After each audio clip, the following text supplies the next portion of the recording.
আসসালামু আলাইকুম। ভাইজান, আপনি অনুমতি দিলে আপনার সঙ্গে একটু কথা বলতাম। অসংখ্য ধন্যবাদ ভাইজান আপনাকে কথা বলার সুযোগ করে দেওয়ার জন্য। তো ভাইজান, সর্বপ্রথমে জানতে চাচ্ছি আপনি কেমন আছেন? আলহামদুলিল্লাহ। যে আল্লাহ আপনাকে ভালো রেখেছে, তো আমি ভাইজান আপনার নামটা জানতে পারি? বলেন তো। মোহাম্মদ আনারুল হক আকন্দ। সুন্দর একটি নাম আপনার, অত্যন্ত চমৎকার একটি নাম আপনার, এবং আপনার নাম শুনে এবং মোটামুটি আপনাকে সামনাসামনি দেখে যেটা বোঝা যাচ্ছে, আপনি অত্যন্ত একজন সাহসী মানুষ। এটা কিন্তু আপনাকে দেখেই বোঝা যাচ্ছে। তো ভাইজান, আপনি কি ভোটার হয়েছেন?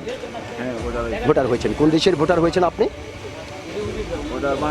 বাংলাদেশের। অসংখ্য ধন্যবাদ আপনাকে যে আপনি বাংলাদেশের ভোটার হয়েছেন। তো ভাইজান, যেহেতু আপনি বাংলাদেশের একজন সাহসী মানুষ এবং বাংলাদেশের ভোটার, বাংলাদেশের নাগরিক, সেই ক্ষেত্রে এই বিষয়টি আপনার কাছ থেকে জানতে চাচ্ছি যে এইবার বাংলাদেশের সরকার কে হতে পারে?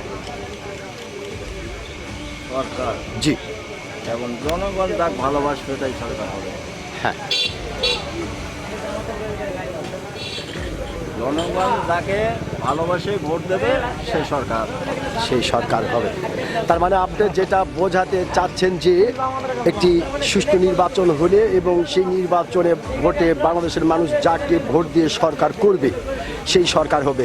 অসংখ্য ধন্যবাদ আপনাকে ভাইজান। আপনি যে সত্যিকারের একজন সাহসী মানুষ, আপনি কিন্তু আপনার সাহসিকতার পরিচয় দিয়েছেন। আমি আশা করব আপনার এই গুরুত্বপূর্ণ কথাটি বাংলাদেশের অনেক মানুষের হৃদয়ে গেঁথে থাকবে। অসংখ্য ধন্যবাদ আপনাকে।